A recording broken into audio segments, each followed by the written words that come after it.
പിണറായി വിജയനൊക്കെ എന്തൊക്കെയാ പറഞ്ഞത്? പിണറായി വിജയനും എം വി ഗോവിന്ദനും CPM സകലമാന നേതാക്കളും പറഞ്ഞുകൊണ്ടിരുന്നത് ഏറ്റവും വലിയ ലൈംഗിക വൈകൃതക്കാരനാണ്, അല്ലേ? ഏറ്റവും വലിയ ലൈംഗിക വൈകൃതക്കാരൻ, ഇങ്ങനത്തെ ഒരാള് ലോകം കണ്ടിട്ടില്ല. അപ്പോഴാണ് കോടതി പറയുന്നത് പിണറായി വിജയനൊക്കെ മുഖത്ത് അടിക്കുകയാണ് കോടതി. പിണറായി വിജയനെ മാത്രമല്ല എം വി ഗോവിന്ദന്റെ മുഖത്ത് അടിക്കുകയാണ്. എന്നിട്ട് പറയാണ്, എടോ കാരണഭൂതമേ, ഇവിടെ ഒരു ബലാത്സംഗം നടന്നിട്ടില്ലടോ, ഇതൊരു സാധാരണ ഉഭയകക്ഷി സമ്മതത്തോടെയുള്ള ലൈംഗിക ബന്ധമാണെന്ന് പറയുന്നത് ഞാനല്ല, ഇവിടുത്തെ രാഹുൽ ഈശ്വറല്ല, അല്ലെങ്കിൽ രാഹുൽ മാങ്കൂട്ടത്തിലിനെ അനുകൂലിക്കുന്നവരൊന്നുമല്ല, പറയുന്നത് കോടതിയാണ്. എന്നിട്ട് കോടതി പറയാണല്ലോ, നിങ്ങൾ എന്താ പറയാ, ബലാത്സംഗം ചെയ്തു നോക്കിയല്ലേ പറയുന്നത്. ഇതൊക്കെ കഴിഞ്ഞിട്ട് ഏതൊരു തീയതിക്ക് യുവതി പറയുന്നു തന്നെ ബലാത്സംഗം ചെയ്തു, തന്നെ സമ്മതമില്ലാതെ.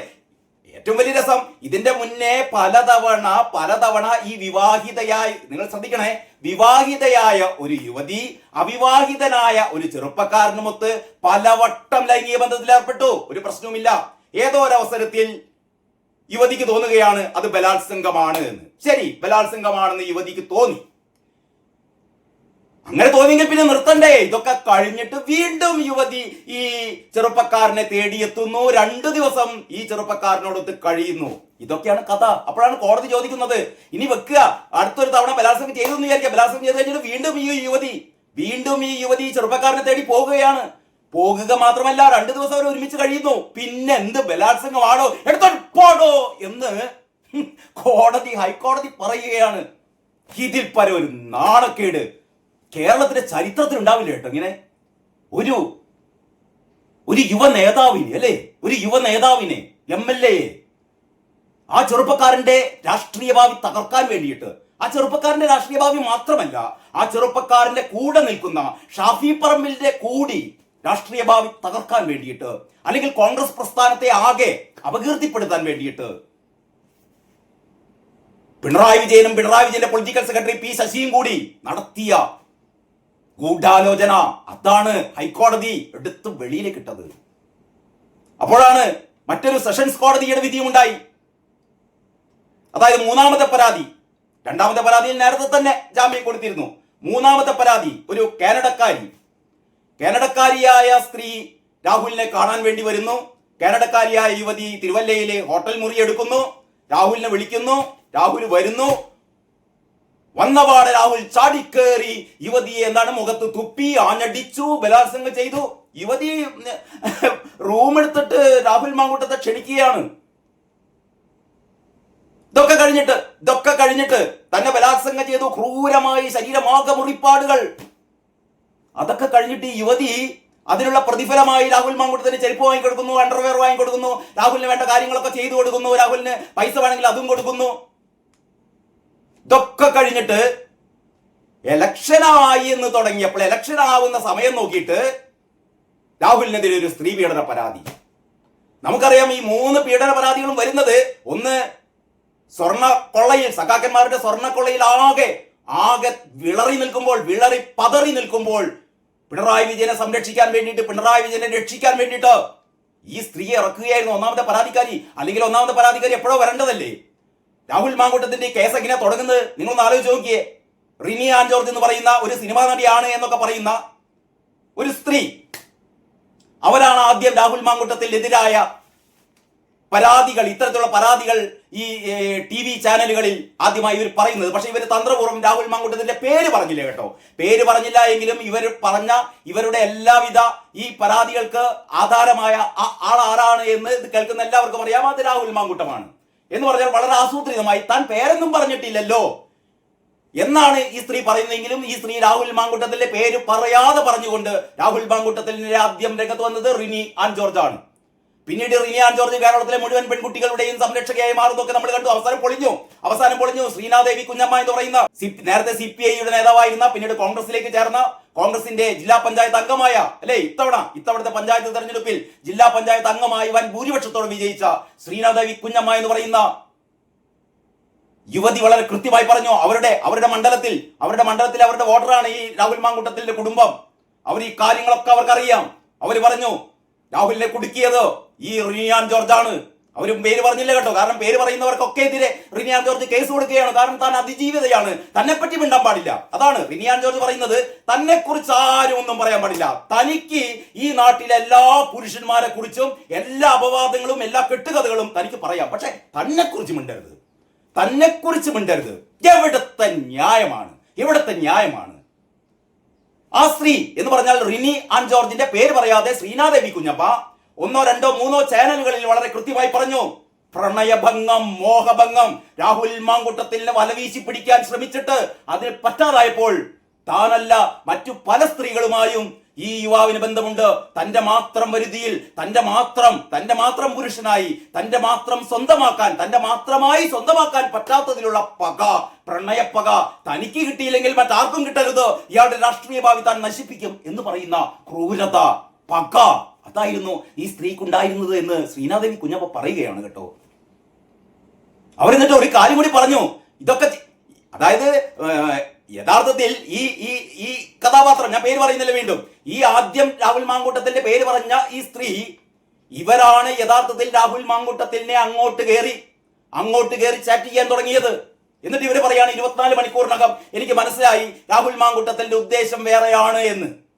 ആ ഉദ്ദേശം വേറെയാണ് എന്ന് ഇവർക്ക് മനസ്സിലായെങ്കിൽ ഇവരെന്താ ചെയ്യേണ്ടത്? അവര് അതോടുകൂടി അത് കട്ട് ചെയ്യണ്ടേ? രാഹുൽ മാങ്കൂട്ടവുമായി പിന്നെ ചാറ്റ് ചെയ്യാൻ പാടുണ്ടോ? അതിനു പകരം രാഹുൽ മാങ്കൂട്ടത്തിന്റെ ഉദ്ദേശം മോശമായി എന്ന് മനസ്സിലാക്കിയപ്പോ ഈ യുവതി വളരെ വർദ്ധിതാവേശത്തോടെ രാഹുൽ മാങ്കൂട്ടത്തിനെ അങ്ങോട്ടേക്ക് കയറി ചാറ്റ് ചെയ്യാൻ തുടങ്ങി. അവസാനമാണ് രാഹുൽ മാങ്കൂട്ടം ശരിയല്ല എന്ന് മനസ്സിലായത്. ശരിയല്ല എന്ന് മനസ്സിലായത് രാഹുൽ മാങ്കൂട്ടത്തിന് മറ്റു സ്ത്രീകളുമായി കൂടി ബന്ധമുണ്ട് എന്ന് മനസ്സിലാക്കിയപ്പോഴാണ് ഇവർക്ക് തോന്നിയത്, എന്റെ മാത്രം ആളായി രാഹുൽ മാങ്കൂട്ടത്തിനെ ആക്കാൻ പറ്റില്ലല്ലോ. കാരണം രാഹുൽ മാങ്കൂട്ടം എന്ന് പറയുന്നത് കേരളത്തിൽ രാഹുൽ മാങ്കൂട്ടത്തിന് സമാനമായ ഒരു നേതാവില്ല. അത്രയ്ക്കും വളരെ ഒരു തീപ്പൊരി നേതാവ് എന്നുള്ള രീതിയിലായിരുന്നു രാഹുൽ മാങ്കൂട്ടത്തിന്റെ വളർച്ച. പാലക്കാട് അറിയാമല്ലോ, ഷാഫി പറമ്പിൽ നേടിയ ഭൂരിപക്ഷത്തിനേക്കാൾ എത്രയോ കൂടുതൽ ഭൂരിപക്ഷത്തിനാണ് രാഹുൽ മാങ്കൂട്ടം പാലക്കാട് നിന്ന് തിരഞ്ഞെടുക്കപ്പെട്ടത് കേട്ടോ. പിണറായി വിജയന്റെ മുഖത്ത് നോക്കിയാട്ടോ പിണറായി വിജയ എന്ന് ആക്രോശിക്കാൻ തന്റെ ഇടമുള്ളൊരു നേതാവ് കോൺഗ്രസിൽ മറ്റാരും ഉണ്ടായിരുന്നില്ല.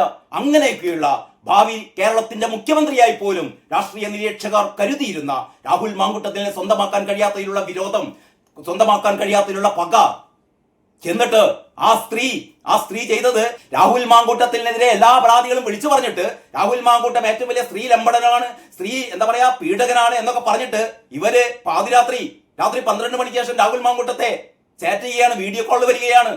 എന്നിട്ട് രാഹുൽ മാങ്കൂട്ടത്തോട് പറയുകയാണ് അത്രേ, ഈ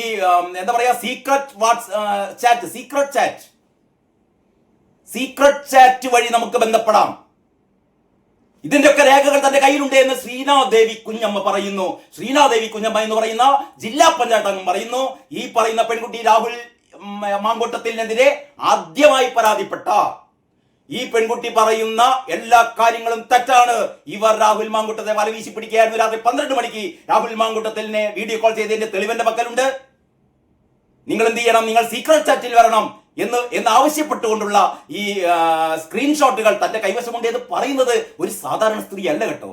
അവർ ജില്ലാ പഞ്ചായത്ത് അംഗമാണ്. എല്ലാവിധ ഉത്തരവാദിത്തങ്ങളോടും കൂടി പറയുകയാണ്, ഈ സ്ത്രീ കരുതിക്കുട്ടി രാഹുൽ മാങ്കൂട്ടത്തെ അപമാനിക്കുകയായിരുന്നു, അല്ലെങ്കിൽ ഒരു സ്ത്രീ പീഡകനാക്കുകയായിരുന്നു.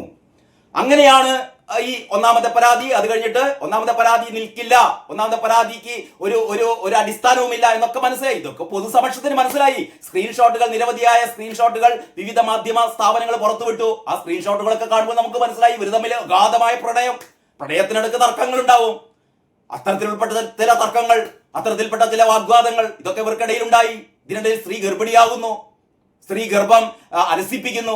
അത് രാഹുൽ മാങ്കൂട്ടം നിർബന്ധിച്ചിട്ടാണെന്ന് പറയുന്നു. പക്ഷേ ഈ ഗുളിക കഴിക്കുന്നത്, ഗർഭഛിദ്രത്തിനുള്ള ഗുളിക കഴിക്കുന്നത് യുവതി തന്നെയാണ്. രാഹുൽ മാങ്കൂട്ടം വായ തുറപ്പിച്ച് അതിനുള്ളിലേക്ക് ഗുളിക കുത്തിക്കയറ്റി വെള്ളം കുടിപ്പിക്കുകയല്ല രാഹുൽ മാങ്കൂട്ടം ചെയ്തത്.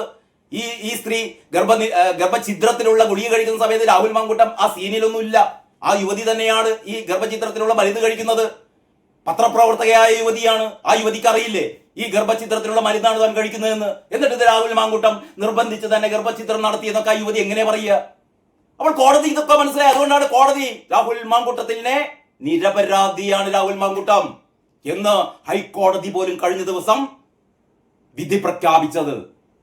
ഇതിന്റെയൊക്കെ വാർത്ത പിന്നെ ഏറ്റവും അവസാനത്തെ മൂന്നാമത്തെ തിരുവല്ലക്കാരിയായ ഇവിടെയുള്ള കാനഡയിലുള്ള യുവതി മുറിയെടുക്കുന്നു, രാഹുൽ മാങ്കൂട്ടത്തെ ക്ഷണിക്കുന്നു, രാഹുൽ മാങ്കൂട്ടം വന്നപാടെ ബലാത്സംഗം ചെയ്തു എന്ന് പറയുന്നു. അതിനുശേഷം രാഹുൽ മാങ്കൂട്ടത്തിന് അതിനുള്ള എന്താ പറയാ സന്തോഷ സൂചകമായി അണ്ടർവെയർ വാങ്ങിക്കൊടുക്കുന്നു, ചെരുപ്പ് വാങ്ങിക്കൊടുക്കുന്നു, സുഗന്ധദ്രവ്യങ്ങൾ വാങ്ങിക്കൊടുക്കുന്നു. അതൊക്കെ കഴിഞ്ഞിട്ട് പിണറായി വിജയന്റെ ഓഫീസിൽ നിന്ന് ഒരു കോൾ വന്നപ്പോൾ എന്നാ പിന്നെ പിണറായി വിജയനെ ജയിപ്പിച്ചിട്ടേ ഉള്ളൂ കാര്യം, ഇതാ വരാൻ പോകുന്ന പഞ്ചായത്ത് തെരഞ്ഞെടുപ്പിൽ പിണറായി വിജയനെ ജയിപ്പിച്ചിട്ടേ ഉള്ളൂ കാര്യം എന്ന് പറഞ്ഞുകൊണ്ട് ഈ യുവതി രാഹുൽ മാങ്കൂട്ടത്തിനെതിരെ പരാതി കൊടുക്കുന്നു. ആ പരാതിയിലുള്ള പറഞ്ഞിരിക്കുന്ന കാര്യങ്ങൾ മുഴുവൻ കള്ളത്തരമാണ് എന്ന് കേൾക്കുന്ന എല്ലാവർക്കും മനസ്സിലാവും. അവസാനം ഇതാ സെഷൻസ് കോടതി ജാമ്യം കൊടുത്തിരിക്കുന്നു. അങ്ങനെ രാഹുൽ മാങ്കൂട്ടം തനിക്കെതിരെ വന്ന 3 കേസുകളിലും മോചിതനായി വീട്ടിൽ എത്തിയിരിക്കുകയാണ്. എന്നിട്ട് കള്ളക്കേസെടുത്ത് എത്ര കാലം കള്ളക്കേസെടുത്ത് ഉളുപ്പില്ലേ പിണറായി വിജയ? ഇനിയും കേൾക്കുന്നത് പോക്സോ കേസ് വരുന്നു, വീണ്ടും അതിജീവിതല്ല പരാതിക്കാരികളെ ക്യൂ ആയി നിർത്തിയിരിക്കുന്നു, ഓരോരുത്തരെ വിളിക്കാൻ വേണ്ടി പോവുകയാണ്. നിങ്ങൾ എത്ര പരാതിക്കാരികളെ വിളിച്ചു? അവസാനം സംഭവിക്കാൻ പോകുന്നത് ഞാൻ നേരത്തെ പറഞ്ഞല്ലോ, ഭരണഘടനയിലെ 226 വകുപ്പ് അനുസരിച്ച് രാഹുൽ മാങ്കൂട്ടം ഹൈക്കോടതിയെ സമീപിച്ചാൽ എല്ലാ പരാതിക്കാരികളും റിനിയാൻ ജോർജ് ഉൾപ്പെടെ എല്ലാ പരാതിക്കാരികളും ഈ പരാതിക്കാരികൾക്ക് വേണ്ടിയിട്ട് നിലകൊണ്ട മുഴുവൻ ആൾക്കാരും മൊട്ടാരുണും ഞാൻ എണ്ണി പറയുന്നില്ല, സകലമാന ഇപ്രകാരമുള്ള മാപ്രകളും പിണറായി വിജയനും പൊളിറ്റിക്കൽ സെക്രട്ടറി ഏറ്റവും വലിയ പെണ്ണുപിടിയനായ പി ശശിയും അകത്താക്കുക തന്നെ ചെയ്യും കേട്ടോ. അതാണ് ഇനി സംഭവിക്കാൻ വേണ്ടി പോകുന്നത്. ബാക്കി കാര്യങ്ങൾ നമുക്ക് അടുത്ത വീഡിയോയിൽ ചർച്ച ചെയ്യാം. ഏറ്റവും പ്രധാനപ്പെട്ട കാര്യമുണ്ട്, ദേശാഭിമാനി കാര്യത്തിൽ എങ്ങനെയാണ് ഇന്ന് വാർത്ത കൊടുത്തിരിക്കുന്നത് എന്ന് നമുക്ക് വേറൊരു വീഡിയോയിൽ ചർച്ച ചെയ്യാം. അതുവരെ എല്ലാവർക്കും നന്ദി, നമസ്കാരം.